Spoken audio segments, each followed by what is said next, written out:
Here's the premise of this show. Corporate video, as our industry currently talks about it, is utter BS. It's a myth. It's not a market segment. It's not a product category. It's not the conference room AV system with just a better camera. And nearly every conversation happening between media technology vendors and enterprise buyers now is being conducted in two different languages by two groups of people who think they know what the other one is trying to say. Yeah, I think you're absolutely right, Jeff. And my observation from the most recent trade shows that I've been to is at NAB, they claimed there to be 13% of attendees were really interested in corporate video. I didn't actually see how many of the exhibitors had corporate video in there, but I guarantee you weren't that many, whatever the number was. At Infocom, out of 856 exhibitors, 0.3 of the exhibitors there could actually be said to be delivering a solution that really has to do with corporate video. Everything else was just auxiliary pro AV, AI-ified or AV-ified broadcast solutions. So that's what this series is about.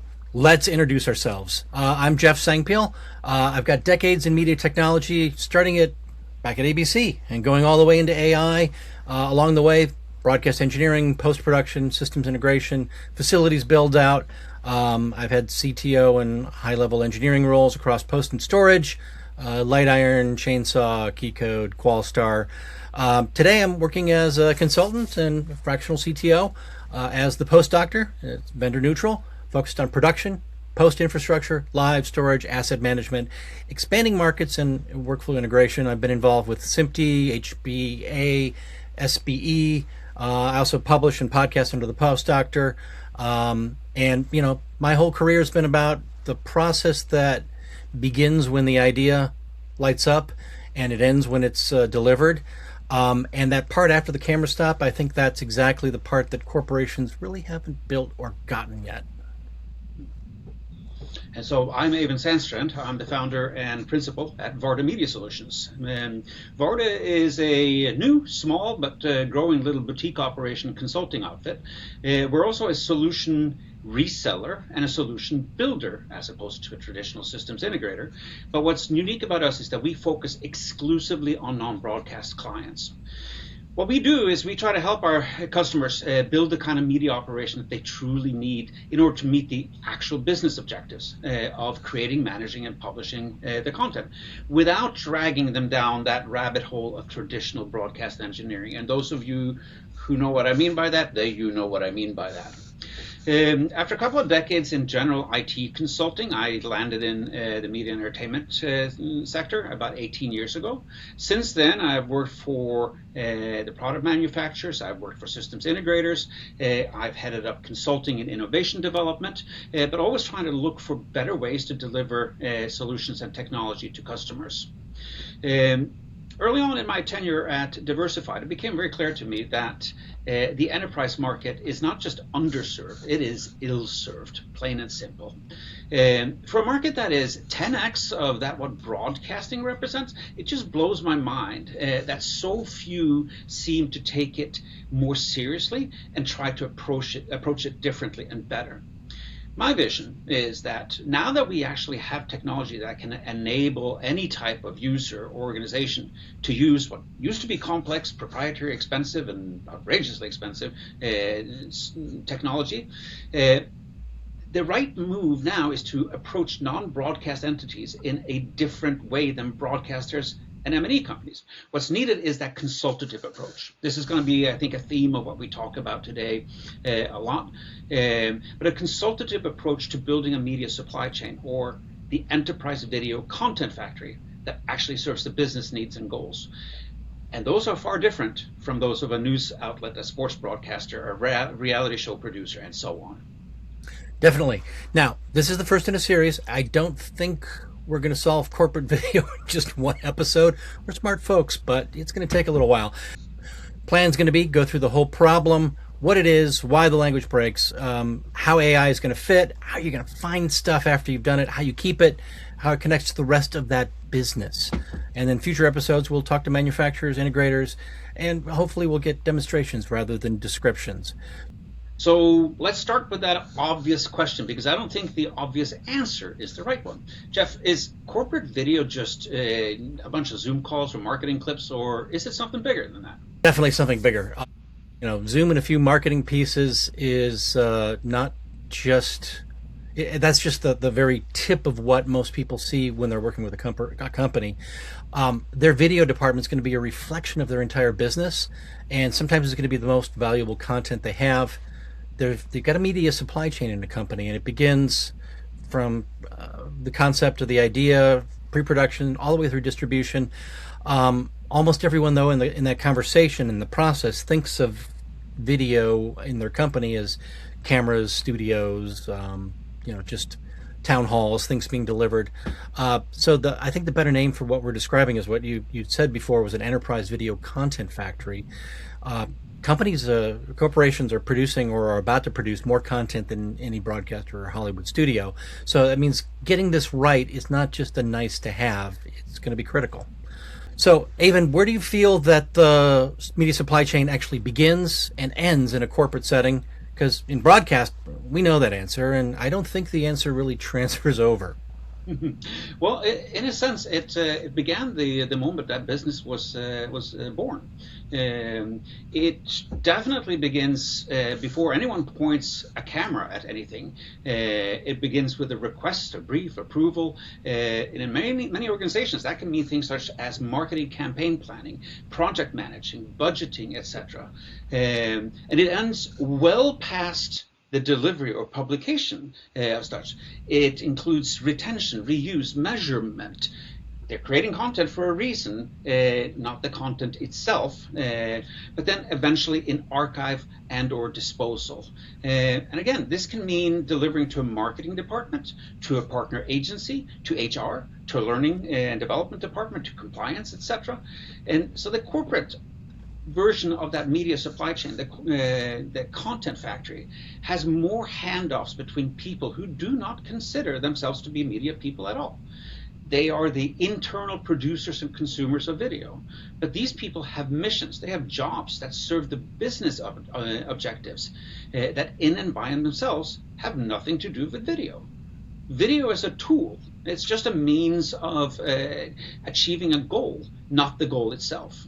So very importantly, when we think of that broadcast media supply chain, there is a maturity curve that I kind of say goes from stage 1 with files everywhere, via 2 and 3 with managed content, to 4 with end-to-end workflows, and 5 with the AI-powered or AI-enabled media operation. Yeah. I think one of the interesting distinctions there is in broadcast and some post facilities and that sort of stuff, the supply chain is the business.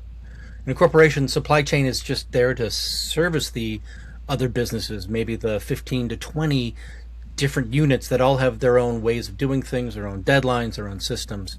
So it's not just the one thing. So I think I know the answer to my next question, but is it only broadcast AV or event production? Or does it include things like town halls or other things as well? So I would say that town halls it's a deliverable, not a definition.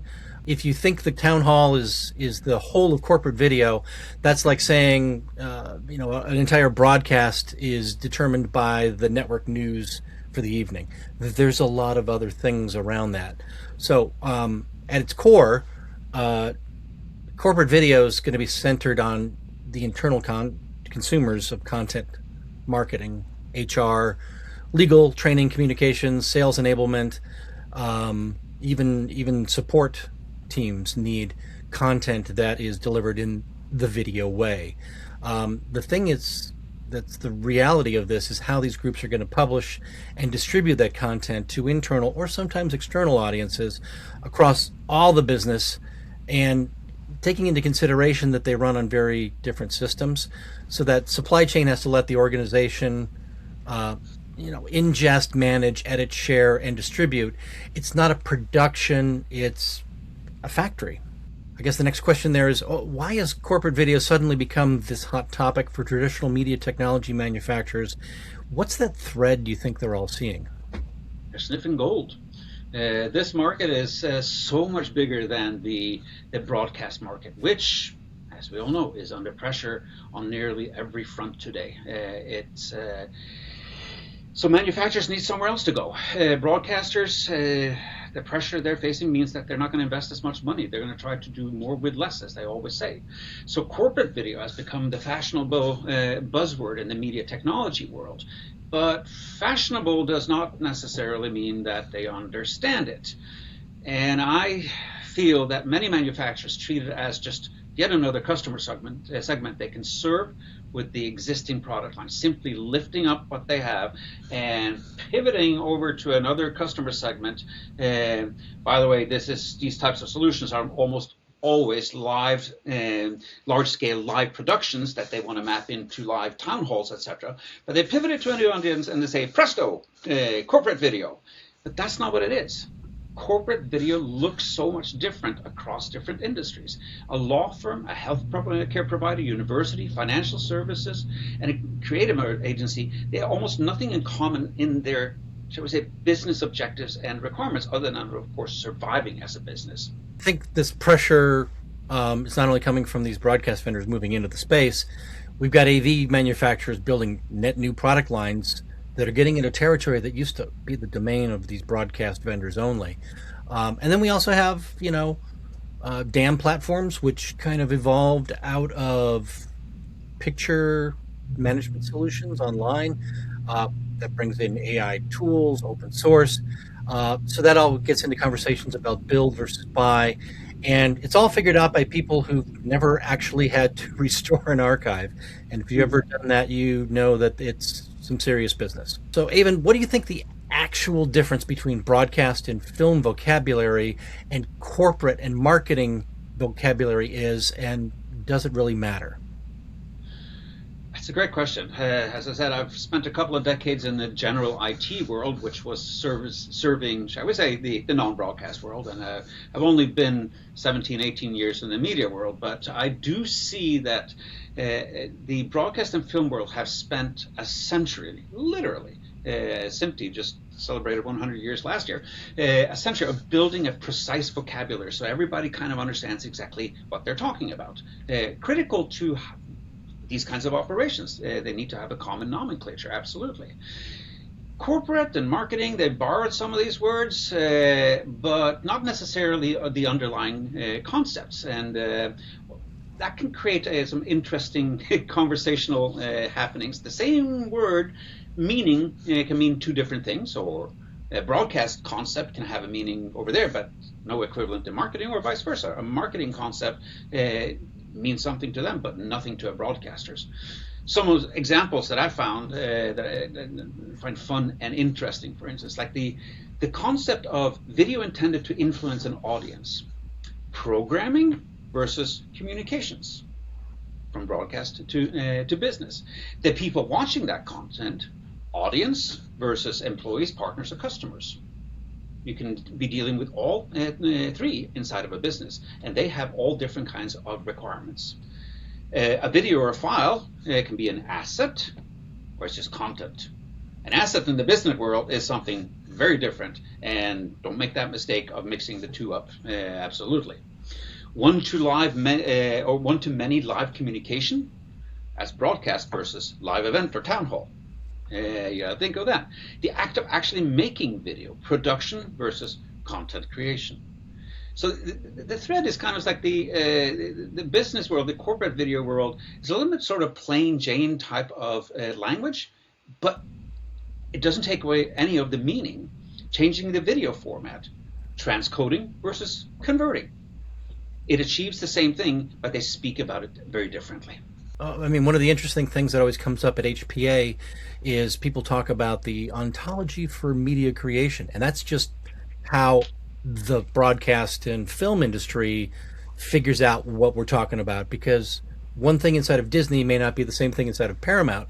So I think this kind of points to the most expensive failure part in how broadcast and vendors and post-production vendors deal with corporate folks. It's this false agreement.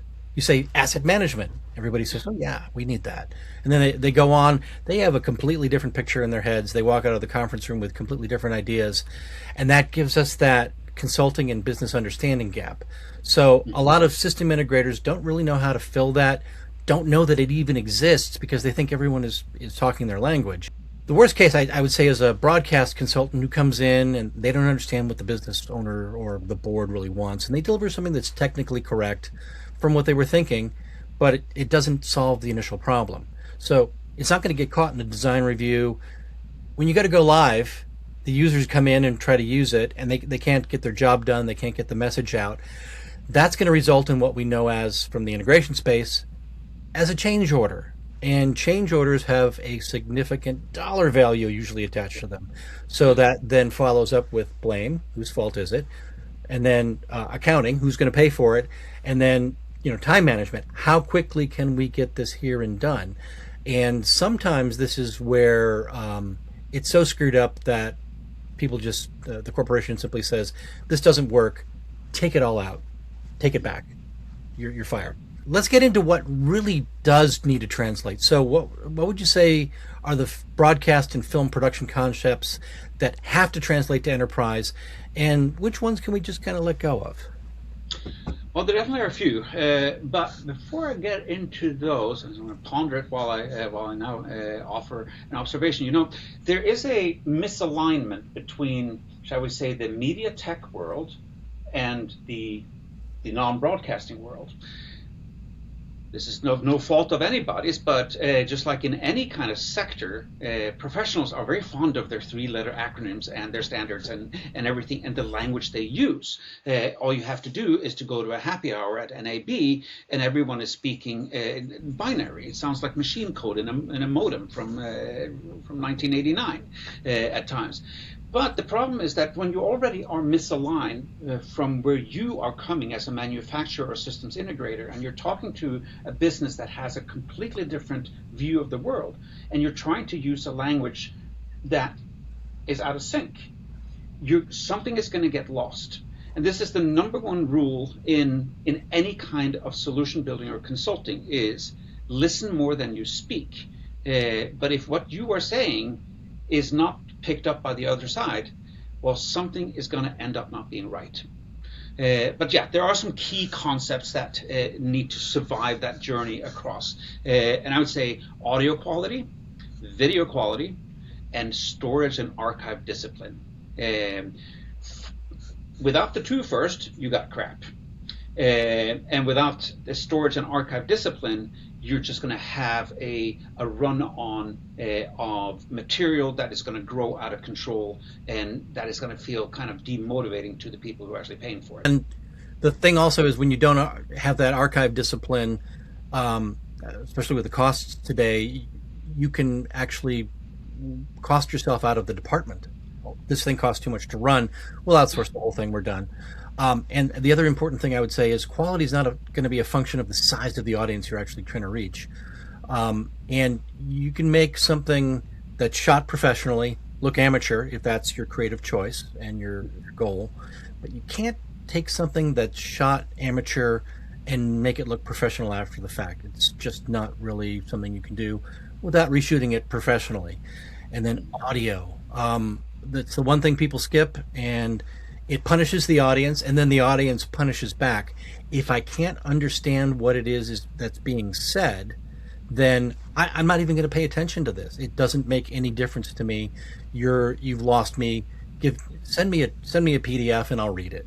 And that's the one thing we can't skimp on. Enterprise video is moving in now as the strategic part of the business. How is that supposed to be made easy when there's no dedicated video department at a corporation or an enterprise, and there's no obvious single stakeholder running the show? The elephant in the room question is where a well-orchestrated self-serve video process engine and facilities can fit into a corporate. If nobody owns video as a job title, someone has to own video, that content factory, and that owner needs to have that as a mission, not just as a budget line. There are many stakeholders into that factory, absolutely, but if you don't have ownership of it, and I don't care whether it's called sort of the SVP of video operations, or it's the chief marketing officer, or it's chief information officer, whoever it is. If without that, this becomes a fleeting experiment that never serves the strategic goals. And these fleeting experiments will be executed around the organization by different people, and then you're going to end up with the following. So first of all, let's say this isn't a people problem. This is a business strategy, business operation problem. But because no one sat down and actually designed these kinds of messes that we're seeing. It's like, hey, let's really make a garbage can out of this thing. But it happened one experiment at a time, one drive at a time, one project at a time, one new hire or contractor that came in and decided, oh, I'm going to name things this way, put things over here, and then they leave, and now no one can find a single clip without hunting around. Another example that I've also observed is like they started out with a little bit of video. It doesn't matter whether it was created externally or internally. They have a little bit of video. And the team that used it the most, typically marketing in many cases, they go, hey, IT, can you help us? And IT goes, sure, yes, we have a beautiful big central storage over here. Let's give you some space on that. Fast forward X number of months or a couple of years, and now suddenly they have a petabyte or two sitting in cryptically named folders and files, and no one can find anything. And that storage is completely unsuitable for video tasks, so downloading anything takes forever. Forget about editing anything or opening anything up and taking a look. Or better yet, IT goes, hey, we got a SharePoint. We'll let you upload these files to SharePoint. It's like, okay, forget about it. And there never was any metadata and nothing can be found. My favorite, though, is the tale of the traveling hard disk. This is where from the town hall or the conference where the company, the business, the university or the healthcare provider, whoever it was, conducted and recorded a massively important event. They put it on a disk. That disk then survives subways and cars and trains and planes and automobiles, maybe even a FedEx trip, and it arrives in the office. And someone there sits down and copies it to that aforementioned network share. But the editing team across the street doesn't have access to that particular network share. So the disk is carried over. The senior editor takes it, wants to work from home, so he takes the disk home, makes a copy of it, and takes it home. Works on it there, puts it back on the disk, and brings it back into the office where it's brought onto whatever the editing team is, and then they make another copy and bring it back over to the requester, who then finds a way to put it on Facebook or the company webpage or ship it to an agency. And then at the end of the day, no one goes, well, how many copies do we have now? And where is that everything? And how long did this actually take? So the owner of that video strategy can't be just the one who bought the camera. And it shouldn't really be IT in a pure IT function. Video operation isn't an IT thing. It is a business operation. And it sure as heck is not marketing, because they have other things that they want to deal with. They just want the finished product. And it definitely should not be owned and held by an external agency who tucks it away and then charges you a fee in order for you to get access to it down the road. So yeah, someone must own it. Without it, it's not going to work. Actually, a couple of weeks ago, I was traveling and I ran into some folks, and they have a large amount of content that's owned by corporations, and it's just sitting there and burning cost for those companies to store it. And I would say that this failure is predictable. If no one owns it, whoever's the most enthusiastic is the one who is driving it. If that happens to be, senior management, like a CEO, that kind of forces a downstream acceptance of this and maybe some new roles. But when those people leave the organization, the enthusiasm for it goes. To own it, you need someone that's going to be accountable for the standards of what you're doing, how you're going to archive it, how you're going to reuse, and not just looking ahead to produce the next video.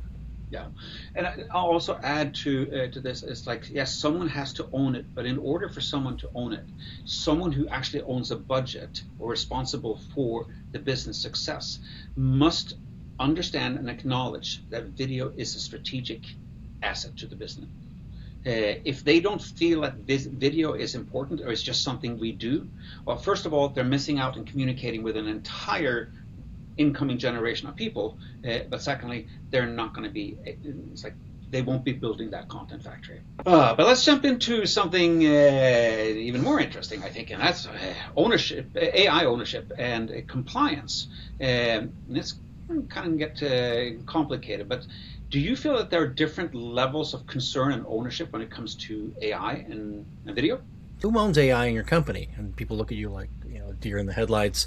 Because the thing is, it's five different questions that are all kind of wrapped in the same sort of thing. First of all, is the tool ownership. Who's permitted to use AI?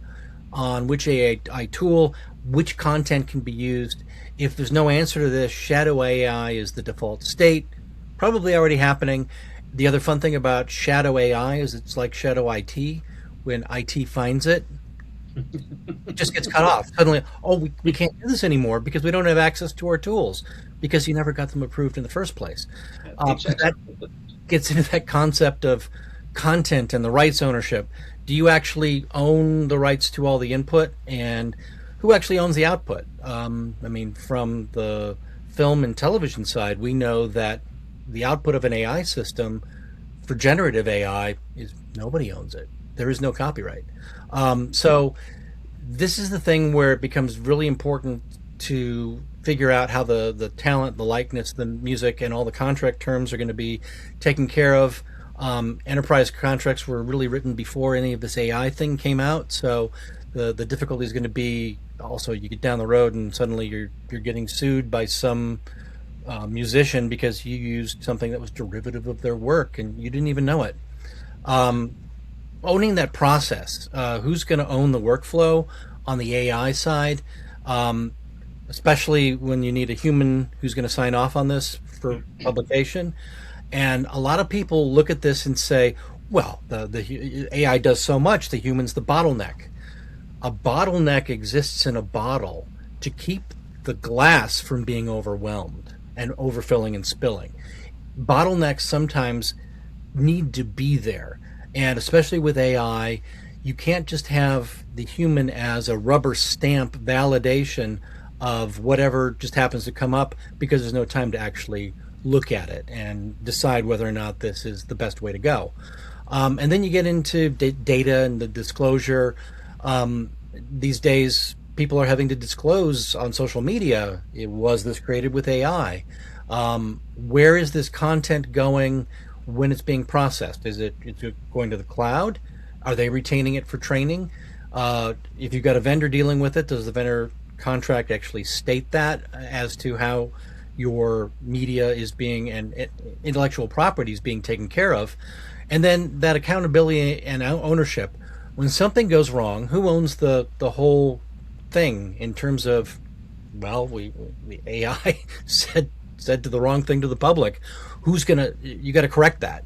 And that's usually going to end up being communications and legal.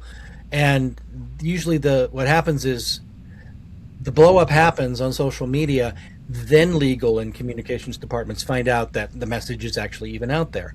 So that's going to be 5 different owners, 4 different departments.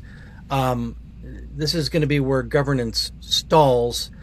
And the one thing I would say for a company, and this is where it falls outside of AI, is do you have a head of AI? If you're using AI, you need a head of AI because someone needs to be responsible for making these decisions, whether or not it's using Copilot inside of your calendar and your word processing documents, or it's letting citizen builders inside your company, hey, we'll give you access to Claude Cowork and you can make some cool things, and if the cool things work, we might implement them. And then there's the pro version of AI inside a company where you've got coders who are actually doing the work.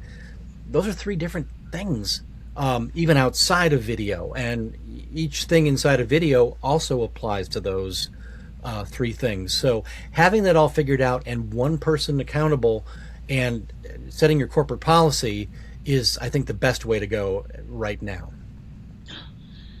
Well, as I said, it's a governance and a policy. It's not just a document. It's a set of decisions, but they also must be enforced. These days, the news are all the buzz with the 2 OpenAI agents that managed to escape their sandbox and hack into a competitor. And it points to a deliberate failure, even inside of that organization, because no one had actually instructed these AIs to, I want you to care so much about the instructions I give you, that you're not going to fail, or that you're not going to break them. And the same principle should and must apply inside of an organization, where you, the employee, I want you to care so much about not breaking these policies that you're not going to do it. And so there are consequences, there is enforcement, and so forth. And you're right, that has to be, it can be a person, it can be an AI governance board, even. And I think it's especially risky when it comes to content generation, generative AI, because these AI capabilities can say so many stupid, bad things that can damage your reputation like that. And if there's one thing legal does not like, it is mopping up after the fact. They prefer to write the policy documents ahead of time. So I'd say the one thing to take away from this episode is that the tools aren't the hard part any longer.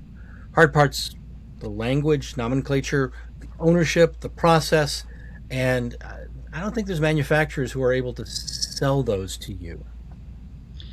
No, and I say this with love in my heart, but most tech vendors that I know, they're trying to sell you a piece of their version of the corporate video, in whatever fashion their understanding of it is. And it goes back to like one of our earlier segments when we talked about, is this really real?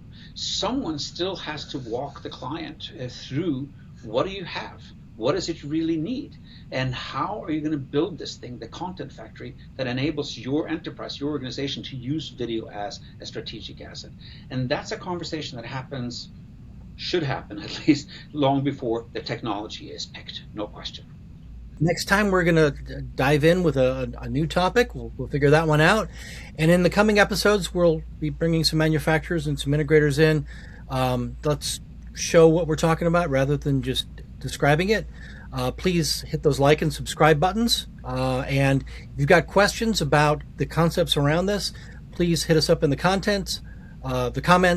And, both of us will have our contact information popping up shortly. And we look forward to hearing from you. Thanks for joining us here today. Thank you very much, everyone.